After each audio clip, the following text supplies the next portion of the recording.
the Gamecock. Construction began here in 1829, and because the site was just sandbar, 70,000 ton of granite was hauled in from New England and used at the base of the fort. Now, the fort is built in the shape of a pentagon.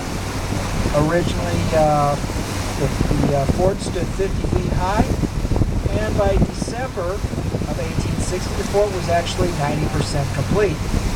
And on December 20th, 1860, South Carolina seceded from the Union. It was the first state to do so.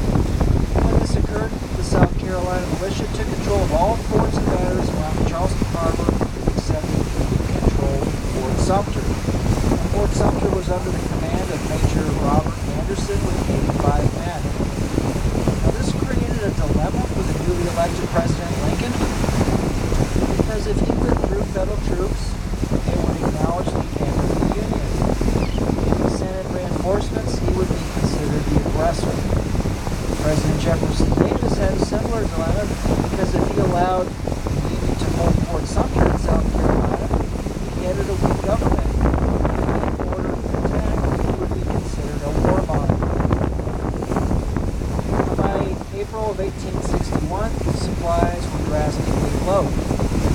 January of that year, the vessel Star of the West approached in an attempt to resupply the fort, but was driven off by cannon fire from a battery on Morris Island off our right and by the cadets from the Citadel.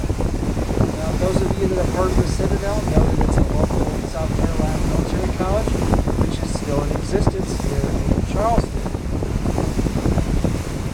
Now, still needing supplies from the fort, Lincoln wanted to put some pressure on the South. Supply ships were dispatched from the fort on April 8th. This time with a naval escort, they were expected to arrive here by around April 15th. Now, the Confederates couldn't allow the fort to be resupplied. So on April 12th, 1861, at 4:30 a.m., a signal mortar was fired from Fort Johnson behind us. By 5 a.m., more than 40 cannon commenced firing at Fort Sumter. This attack lasted 34 hours.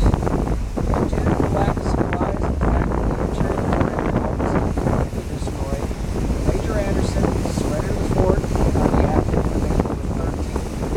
The Stars and Stripes were lowered and the white flag of surrender was raised. Major Anderson and his troops actually departed the fort on April 14th with a 100-gun salute to the U.S. flag, and surprisingly enough,